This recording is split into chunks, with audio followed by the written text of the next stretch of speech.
Hello. And a you good day. I have to say that this is really exciting. So this is Well, if you have to say it, then by all means say it. well, you know, following your highest excitement. Yes. And I guess I'm up here, and before, at the beginning of lunch, I heard, don't say what you know, say what you feel. All right. And so I'm kind of like improvising right now in the moment because I wrote down so many things that were coming to me. Yes. And I have questions, but I'm just going to see what naturally kind of comes out. By all means. So I am, as we all are, kind of like channels and intuitives. Everyone is. Yeah. And Just a matter of awakening to that fact. Yeah. And so one thing I noticed, like being here and like when you were tuning in the beginning, I felt like what was going on in Darryl's body, and it was like a really cool thing. Yes. And I've been feeling things shifting in my body and clearing. Well, and, yes, of course. Remember that yeah. when the connection is made, the channel is functioning as a reflection of our frequency to whatever degree is relevant in your reality, and his electromagnetic field will take on those frequencies, which many of you will then sense. And you will either match it or you'll do something else with it. Mm-hmm. But the channel's body during these events does radiate something that is closer to our frequency. Yeah. So what I'm realizing, and I'm kind of synthesizing this in the moment, is that making that change in belief can really come from a physical realm. And I live... Can come from anywhere. Yeah. And yeah, I guess because I'm kind of very because it's all permission slips. I like that. I'm a singer, so that was cool. We thought you would appreciate the frequency. Thank you. So in that realm, so my next thing is that I felt like I heard you in the back of my head. And I'm wondering if that was my, like, during lunch, or was that my... you. That's what I thought. Like, sometimes you put, like, by you, I mean mine and my higher self. Yes. Gives myself permission to hear something through a voice of somebody who I think knows more than me. You may use me as a permission slip to allow the voice to seem familiar, but it's still you. Okay, that's what I thought. Yes. So, but I do in meditation, sometimes I can sense that it is me, and sometimes it is another. Like I have different guides I work with, but it's still you because the other still has to come through you. It's just that the you is now taking on the vibration of the other, but it's still you in order to reach you. Do you mean like the message that's coming through is a message that I know, but that person's stepping in kind of like as an intermediary to tell Look at your own telephones. Okay. You know that the person speaking to you on the phone, their voice at their end is not what you're hearing at your end. It's been converted into electronic signals, beamed to a satellite, beamed to your phone, reconverted into acoustic signals, acoustic vibrations. It's not the original voice, but it's your phone doing it. So even though you may be in contact with another entity, the other entity still has to allow you to alter your frequency in such a way as to translate the other entity's vibration using your own energy.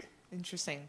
I'm feeling right now that I'm going to get more of the message later and it'll make sense. And as soon as you just said that frequency, there was a buzzing in my left ear. And now it just went away. All right. So that was pretty cool. Yes. Okay, I have a actual question now instead of a dialogue. An actual question. All right. I'm feeling it. So the thing with excitement. Yes. So there's kind of like a soul deep excitement, and then there's like I don't know, kind of like a surface ego excitement. Yes, and kind of. So there can be. Can you kind of elaborate on that? Because I feel one of my things is that I can be too dualistic and feeling like there's fighting excitements. Well, do you understand that creation is not a duality? It's a trinity. There is always a balance point in the center.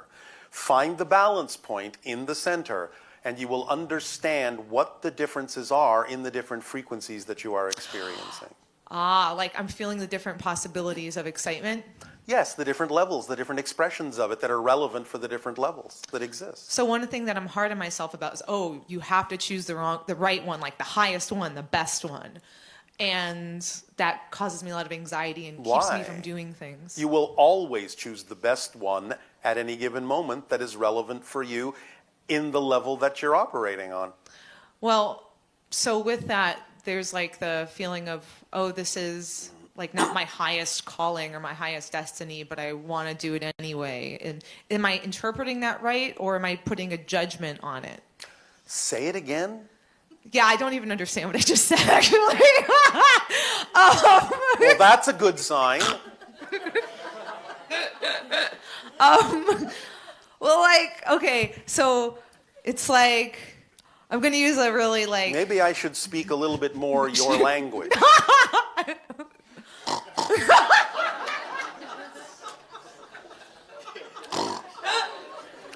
As I said, I'm just kind of like channeling all of this in the moment too, so Yes. this is fun. Yes. Now, what was the question, really? Okay, so something else is coming. Yes. Is there really a difference between my ego and my soul? Yes. Your ego is the structure that focuses your soul in a way that allows it to experience what you call physical reality. The ego structure, just by itself, its job is just to give you a physical experience. As we have often said, the analogy is sort of similar to a diving mask. If you're going to dive into the ocean, it's going to be a little blurry unless you wear a diving mask that sharpens the image for you. So the ego is simply the diving mask. It's not designed to tell you what to do or where to go. It's only designed to give you the experience that you decide to have in the clearest possible way. So when you overload the diving mask with all these ideas that it's supposed to be in charge of everything, the diving mask will, in a sense, resent that because it's not built for that. And that's what turns it into the negative ego, and that's when the diving mask cracks. Huh. So kind of what you're saying is like the ego... It's a personality structure. Yeah, and the thing you just said about being in control, so Yes. that's usually what a lot of us want to be and what the ego wants to do, but you're saying the ego actually doesn't want to do that because that's not even necessarily its Correct. job. It's not what it's designed That's to do. so cool. So we're like doing it to ourselves. Yes. Yes, you are. Because of the things you've been taught. The way you've been taught to think about yourselves quite often is exactly backwards from the way you really need to think about yourselves. The personality structure is like a three-sided prism. And it is that prism that breaks down the white light, the unbroken light of your consciousness, into the spectrum of your experience you call physical reality. But that's its job. That's it. It gives you that breakdown experience so you can experience time and space and process and change and discovery from a new point of view. Like a rainbow. Exactly. And that's its job, and that's it. It's not designed to determine what you should do with that rainbow. That's really cool. And that's why you listen and go in the moment and Yes. excitement, because it's a process and you don't know everything at once, so you're not Yes. supposed to.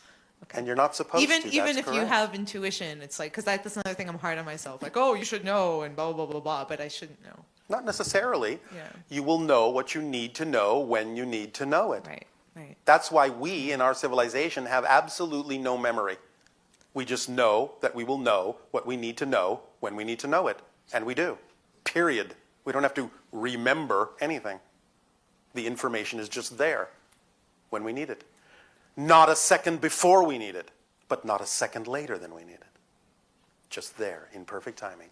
That's why our civilization functions on what we call pure synchronism. And everybody's following their highest excitement. That's why. Absolutely. And everything works. And everything dovetails and everything fits.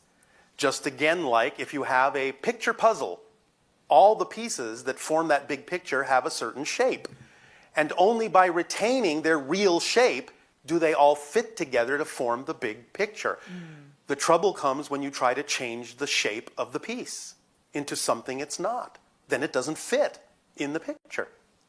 Yeah. That's the struggle that you all feel, is the struggle of trying to be someone you're not. You think it's the hardest thing in the world to be yourself. That's actually the easiest thing in the world.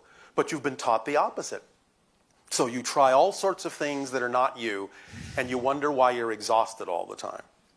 It's exhausting trying to be someone you're not. It's effortless and energizing to be who you actually are.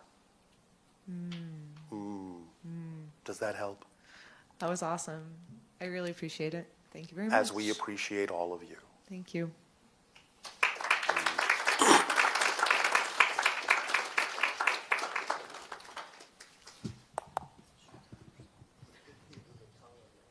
Hello, Bashar. And to you, good day. Humbly grateful to be here. Thank you. I really like something that you said earlier about being in your highest excitement and always staying in a positive state. Yes. And I've adopted this belief, and I think it's served me really well, that everything happens for us and not to us. Yes. And It happens through you, not to you. Yeah.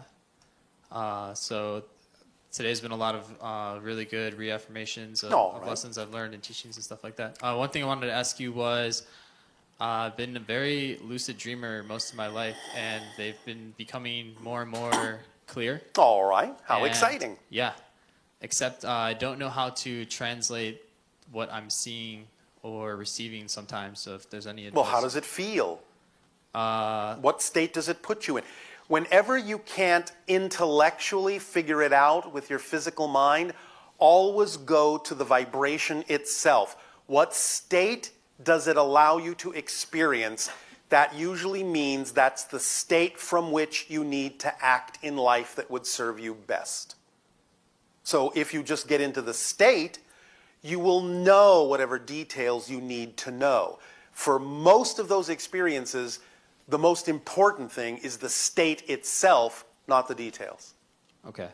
So I've been journaling every morning when I have the dream, what I can remember and how I felt. So these are, I don't know, sometimes it's really good, it's really bad. I feel safe, unsafe. Safe and unsafe. Yeah. What do you feel unsafe about? So the energy work that I've been learning and doing, there are entities that can attach to us. That's just a belief. Well, I can feel it. So, yeah, I don't want to think about it. I really don't believe that it can affect me. But then I'll feel like a compression in my chest, and I'll have anxiety out of nowhere. And okay, It's not out of nowhere. where does it come from? Your definition. The one you're buying into. So that I'm allowing it in through that definition. Yes, of course you're aligning with a negative definition. That's what gives you the anxiety. Okay. Do you prefer that? No. Then why are you aligning with that definition that doesn't work for you? Okay. Is that simple enough for you? Well said. All right. So I'm a poker player also, and this is an idea that I've been playing around with. If I want to see a specific card that will give me a good hand, I try to visualize it before the cards run out. And sometimes I feel like I'm getting like superstitious, or it's driving me a little crazy. Is this something that I can actually manifest in real time? In some senses, when you need to, but again, remember, you're ignoring the third part of the formula. The expectations. Yep. Okay. Too much insistence, too many conditions. You have to trust the flow. And that means whatever you get is exactly what you need at that moment. Okay. Because it's up to you to figure out why it happened that way and how you can use it in a positive way. That's why. Because the higher self knows what the card is you need to look at that moment, if only to show you that you might still be putting conditions on things by insisting on a different card. Okay. And I've been trying to learn when is a good time to leave, because sometimes I will feel like a shift in energy. And In what? In like the flow of the game. Then leave. Yeah, so, okay. So just, I guess, learning to trust myself more when to leave. You see, you're looking at the game as if it's supposed to get you something, instead of understanding the game as a process that you're going through. That's what's tripping you up. It's a process.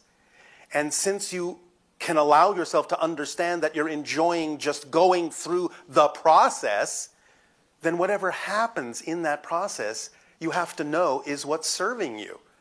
It's not about the idea of the cards having to be in a certain way for you to know you're a winner.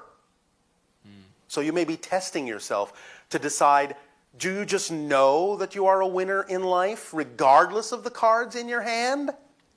Or not? most That's of the the time. process. Okay. So no matter what the cards are, you won. Because you won something more important than whatever the stakes are in the game, which is just a symbol for everyone playing it of a process they need to go through to get in touch with different aspects of their definitions and consciousness. That's the real game of poker. Not the cards on the surface. That's an illusion. Physical reality isn't real. You're going through a process. You're playing a very, very high-level game with one another that gives each other an opportunity to discover things about themselves. But if you're looking at the cards and attempting to win the stakes, I'm not saying you can't from time to time when it's your time to do so, and it will be from time to time, and that's okay, in perfect timing. But if you're not really playing the higher game, then you're not really playing the correct game. You're just playing the illusion game. So play a higher game. See it as a process for everyone, discovering something about themselves. Whether the other players are doing that or not doesn't matter. You're doing it for yourself, and you can see that the other players are actually doing it for that reason, even if they don't consciously know it. When you start looking at the game from that level, you will play a whole different game. And you'll be surprised at the synchronicities that occur. And they won't necessarily be what they need to be to, quote unquote, win the card game, but the synchronicities that you see will all be aces for you. Yes? Yeah, it's simple, but the mind doesn't want to make it seem that simple, so The complicated. definitions. It's not the mind. Don't blame the mind. The mind is just a mask. It's the definitions you're coloring the mind with that make it difficult. There is no such thing as an inherently difficult situation. Only your definitions make it seem so. Okay. Does that help? Yes, thank you. Good game.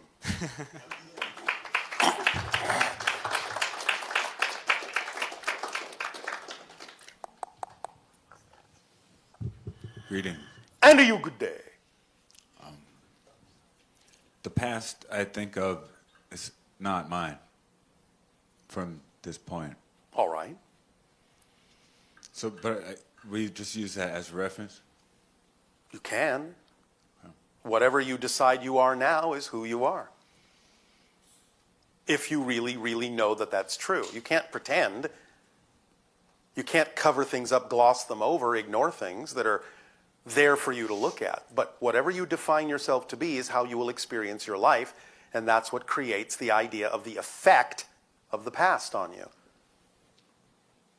You create the past from the present, not the other way around. What's Changa? What is Changa? Yeah. The word is not translating into our reality. Can you provide a definition? Smokable ayahuasca. All right. It isn't dissimilar from what we described earlier about the idea of letting the smoke, in a sense, disperse itself with intention. It is infusing interdimensional realities with a statement of who you are so that you can receive the reflections that you need at that moment, so that you can receive the responses from the intelligence in the ayahuasca in the best possible way. Does that answer your question? Yes. Anything else? What are tattoos? What are They tattoos? seem alive. Do you mean on your body? Yes. What do you mean, what are they? I feel like I can grab them sometime. Well, yeah, you can. Because again, people that place tattoos on their bodies are making a statement of intention, a statement of energy. There are symbols on other levels, non-physical levels, higher dimensional levels, that are simply being represented and symbolized by the tattoos on the body. So you might simply be seeing the tattoos in the multiple dimensions in which they exist. So I can, is there like a game I can play with them? Of course there is. Use your imagination. There are many different kinds of games you can play with it. Okay. What is datura? Specifically the substance? Or what's, like, what would I learn from it? Well, why What don't is you that? use it and find out? Yeah. All right. Thank you. All right, thank you.